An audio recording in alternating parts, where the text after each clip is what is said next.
Ya,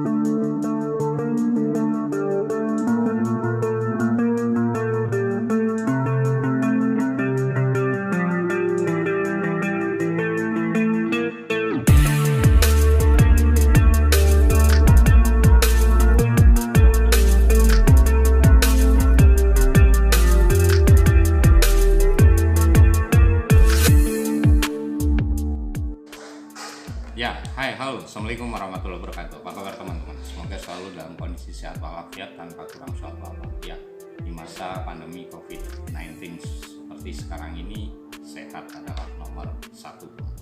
Oke, pada video kali ini kita akan mereview tentang uji coba perbandingan antara 3 media maupun bahan makanan bagi cacing sutra pada budidaya cacing sutra tanpa lumpur ini, teman-teman. Iya, fermentasi ampas tahu, tempe gembos, dan roti tawar. Ya, di video sebelumnya kita sudah membahas bahwasannya uji coba ini kita lakukan untuk mengetahui seberapa efektif, seberapa maksimalkah 2 pakan atau media pengganti yang nantinya kita akan bisa simpulkan bisa sebagai pengganti fermentasi ampas tahu ataupun tidak, ataupun malah sebaliknya hasilnya lebih baik daripada menggunakan fermentasi ampas tahu sebagai media maupun pakan pada budidaya cacing sutra tanpa lumpur ini, teman-teman. Kita akan lihat sebagaimana perkembangannya, bagaimana kondisinya di tempat budidaya yang ada di tempat kami, dan pastikan teman-teman menyaksikan video ini sampai selesai, teman-teman, karena pastinya nanti kita bisa mulai mengambil kesimpulan. Walaupun kesimpulannya kita akan ambil 30 hari uji coba ini. Kenapa 30 hari? Karena kami biasanya memanen budidaya cacing sutra ini adalah 30 hari budidaya siap panen. Nah, nanti bagaimana? Fermentasi ampas tahu, tempe gembos, atau roti tawar yang lebih baik untuk media maupun pakan daripada budidaya cacing sutra tanpa lumpur ini, teman-teman. Pastikan sekali lagi tonton video ini sampai akhir, dan bagi teman-teman yang baru bergabung di channel ini, pastikan juga menyaksikan video-video kami sebelumnya karena tidak lengkap apabila tidak mengetahui dari awal proses uji coba ini. Sekali lagi, pastikan tonton video ini sampai akhir dan semoga bermanfaat dan selamat menyaksikan.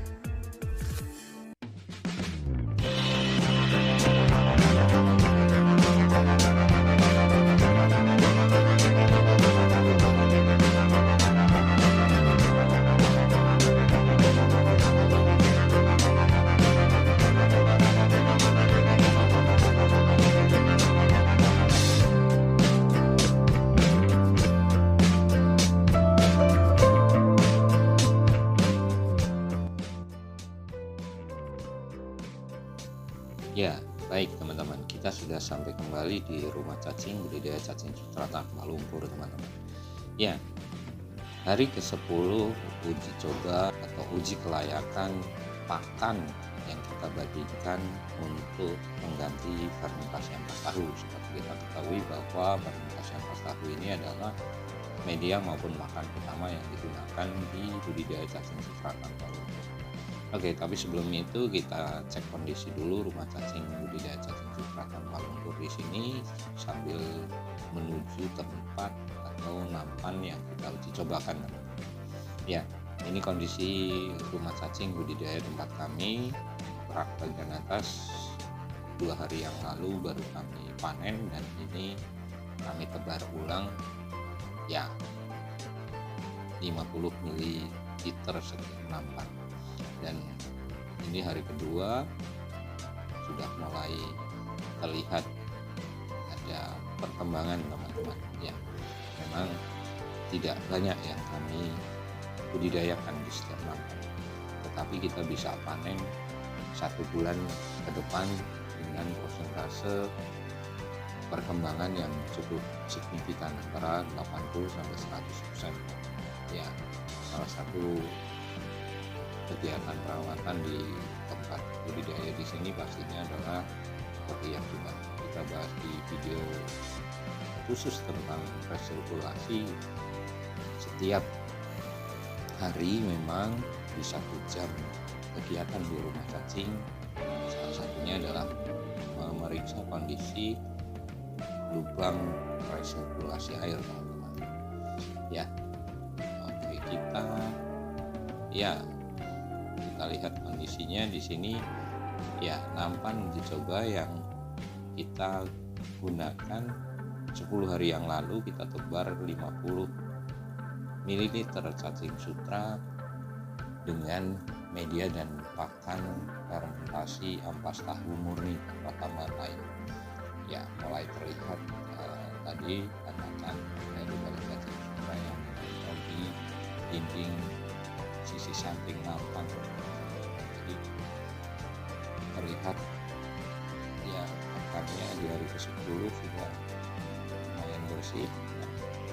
Ini menandakan perlu ada penambahan pakan. Nah, kemudian di sini adalah nampan ketiga di mana kita tempatkan tempe gembos waktu itu, teman-teman. Ya, di hari pertama 50 ml cacing sutra dan media maupun pakan yang kita tambahkan awal adalah tempe gembos, teman-teman. Nah, kemarin kita sudah memberikan pakan pertama di hari ke-5 dan ini di hari ke-10 kita lihat ternyata tempe gembosnya sudah berada di dasar nampan dan ya ini perlu kita beri pakan tambahan, teman-teman.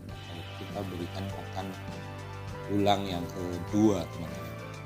Ya, 10 hari baru diberi pakan 2 kali. Dan ini adalah nampan atau 2 nampan yang kita gunakan media maupun pakan roti tawar, teman-teman. Maaf, agak sedikit serak ya. Oke, ya bisa terlihat juga tidak lagi terlihat roti tawarnya, tetapi koloni cacing sutra. Ya, sekali lagi 50 ml sama yang kita tebar di 6 nampan, di mana 2 nampan adalah fermentasi ampas tahu, 2 nampan adalah tempe gembos, dan 2 nampan yang terakhir kita tempatkan media dan pakan roti tawar, teman-teman. Ya, kondisinya seperti ini. Kita lihat bahwa 10 hari yang lalu kita beri media dan pakan roti tawar, kemudian di hari ke-3 ya, kemudian di hari ke-5 kita berikan juga roti tawar, pakan tambahan, dan ini pemberian nantinya yang ketiga, teman-teman. Ya, pemberian pakan yang cukup luar biasa, dari 50 ml di hari ke-10 cukup koloninya cukup banyak ya, koloni cacing sutra. Nah, kalau ini adalah yang memang bukan kita uji cobakan, tapi ini sudah berjalan ya hampir 1,5 bulan, teman-teman, dari daya cacing sutra yang di nampan yang ini. Ya, seperti ini memang ada sisa ampas tahu, tetapi dalam proses panen nanti ampas tahunya akan tertinggal yang terbawa di sesar untuk proses pemanenan, seperti kemarin kita upload di video sebelumnya ya, itu cacing sutra yang kita dapat bersih. Ya, kondisinya seperti ini di nampan-nampan tempat budidaya kami ya, teman-teman. Ya, tadi saya sampaikan bahwa di rak paling atas, nampan-nampan paling atas adalah sudah kami panen kemarin 2 hari kemarin, dan kami sisakan 50 ml untuk kami budidayakan kembali. Ya, selanjutnya dari tadi kita sudah melihat kondisi 6 nampan yang kita uji cobakan, ternyata butuh pemberian pakan tambahan kembali, teman-teman. Ya, roti tawar, ini adalah roti tawar yang kita beli 5 hari yang lalu, kita berikan seperti itu caranya. Memang teksturnya, lembutnya lebih lembut roti tawar daripada tempe gembos, tapi karakternya mengapung ya, tetapi bukan menjadi halangan ya. Bisa dengan cara seperti 5 hari yang lalu kita sampaikan bahwa untuk mempercepat proses cacing sutra ini memakan atau membuat roti tawar ini menjadi habitatnya, kita memang ambil dan tempatkan di atas roti tawar tersebut ya. cukup sederhana caranya teman-teman ya. Semoga nanti dalam 1 bulan hasilnya cukup signifikan, maka dalam membudidayakan cacing sutra ini tidak menjadi cara budidaya yang sulit untuk dilakukan, tetapi cukup mudah karena bahan-bahan yang digunakan juga cukup mudah kita dapatkan teman-teman. Ya. Kemudian nampan uji coba yang berikutnya di sini adalah untuk kita tempatkan tempe gembos. Ya. Tempe gembos ini kita berikan di hari ke-10 adalah baru yang kedua kali teman-teman. Ya, di hari pertama pastinya, kemudian di hari ke-5 itu adalah pemberian pakan tambahan pertama, dan di hari ke-10 pemberian pakan tambahan yang kedua. Ya, ini menjadi awal kesimpulan bahwa tempe gembos ini cukup siklusnya cukup lama dalam pemberian pakan teman-teman ya. Dan ini kita buat seperti ini supaya lebih cepat hancur teman-teman, karena di uji coba sebelumnya di mana kita hanya membandingkan tempe gembos dengan tempe kedelai, tidak kita bantu hancurkan, itu butuh waktu 7 hari baru bisa hancur dan mengendap di dasar nampan.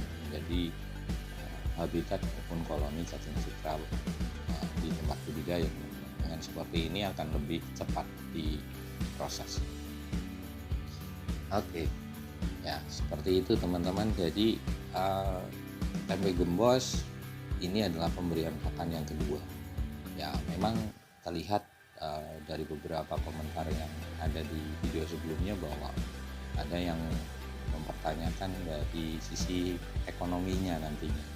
Tetapi dari 10 hari kita budidaya ini ternyata kita baru memberikan pakan 2 kali. Ini dari sisi pakan ya. Dari sisi pakan kita memang baru memberikan pakan yang kedua ya, 2 kali. Berbeda dengan ampas tahu, ini sudah nantinya yang keempat ya. Untuk hari ke-10 sampai hari ke-11 itu biasanya sudah prosesnya sampai 4 kali pemberian makan ya. Jadi nanti kita bisa bandingkan efektivitasnya, baik cara perawatan atau penanganan budidayanya, pertimbangan dari sisi ekonomi dan lain sebagainya. Ini kita nanti akan ambil kesimpulan di hari ke-30 teman-teman. Selain memang melihat hasil perkembangannya dengan menggunakan tempe gembos ini, perkembangannya apakah lebih baik dari fermentasi ampas tahu, ataukah sama, ataukah tidak lebih baik dari fermentasi ampas tahu. Ya, kita belum bisa mengatakan sekarang karena memang baru 10 hari atau sepertiga waktu uji coba teman-teman. Ya, seperti ini. Ini adalah nampan yang memang kami juga memberikan pakan tempe gembos sebagai media maupun pakan berikutnya, walaupun memang saat tebar awal 1,5 bulan yang lalu kami berikan fermentasi ampas tahu sebagai media dan pakan. Ya, ini contohnya tempe gembos yang sudah mengendap dan menjadi koloni atau menjadi habitat daripada cacing sutra dalam nampan budidaya di tempat kami. Ya, cukup efektif sebenarnya. Di 10 hari penggunaan tempe gembos ini, pemberian pakan ya, sekali lagi kita siklusnya 10 hari baru 2 kali pemberian pakan. Fermentasi ampas tahu paling tidak sudah pemberian pakan 3-4 kali. Kemudian untuk roti tawar adalah pemberian yang ke-3 kali teman-teman. Jadi karena memang tekstur daripada roti tawar yang memang lebih mudah hancur dibanding tempe gembos ya. Nah, tapi efektivitasnya nanti kita akan ketahui saat ukur hasil perkembangan di hari ke-30 teman-teman ya. Ini cukup menarik untuk diikuti teman-teman. Saya sendiri juga penasaran dengan hasil yang akan kita dapatkan dari uji coba ini. Pastinya teman-teman juga berharap atau punya gambaran yang sama dengan saya ya. Gambarannya adalah bahwa kami melakukan ini supaya sekali lagi budidaya ini tidak menjadi budidaya yang sulit untuk dilakukan, karena banyak dari teman-teman itu masih ragu karena bahan media maupun pakan ini sulit untuk didapat. Mungkin di daerah-daerah tertentu fermentasi ampas tahu sulit dilakukan ya, ampas tahunya tidak ada, kalau ampas tahunya ada molasenya bisa jadi yang langka ataupun EM4. Saya terinspirasi melakukan ini karena memang ada beberapa penonton dari video ini atau dari channel ini yang berada di luar negeri. Ada yang dari Sri Lanka ini kemarin menyampaikan juga sangat tertarik dengan budidaya ini dan cara budidaya yang dilakukan, atau khususnya yang saya sedang uji cobakan, karena di sana sulit untuk mengadakan fermentasi ampas tahu sebagai media maupun pakan ya. Dan harapannya nanti teman-teman juga bisa dengan mudah untuk melakukan budidaya ini ya. Ini roti tawar yang memang sudah tidak bisa dikonsumsi, saya bagi-bagi ke beberapa nampan untuk menambah atau menjadi pakan tambahan teman-teman.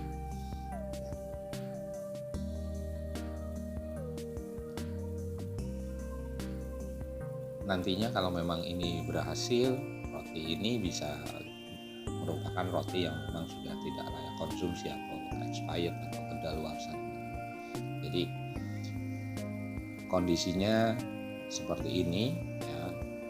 Kita sudah di 10 hari uji coba ini, paling tidak kesimpulan awalnya bahwa roti tawar tempe gembos ini sangat cocok untuk budidaya. Terkait dengan perkembangannya kita tunggu 30 hari ya, 20 hari ke depan insya Allah saat tidak ada halangan, nanti kita akan ukur perkembangannya ya. Ini untuk yang baru ditebar ulang starternya juga saya berikan di nampan rak bagian atasnya untuk tempe gembos dan roti tawar.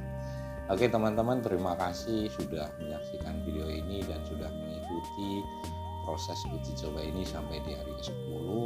Harapannya adalah support dari teman-teman ya, doa dari teman-teman bahwa uji coba ini berhasil sehingga nanti akan lebih mudah kita membudidayakan cacing sutra ya. Dan sekali lagi saya sampaikan, tetap jaga kondisi di masa pandemi seperti ini ya, karena sehat adalah yang nomor satu. Nah, semoga kita semuanya dalam lindungan Tuhan Yang Maha Esa. Oke, terima kasih sekali lagi sudah menyaksikan video ini sampai akhir. Semoga bermanfaat dan sampai ketemu lagi di video-video yang akan datang. Sekali lagi terima kasih dan semoga bermanfaat. Wassalamualaikum warahmatullahi wabarakatuh.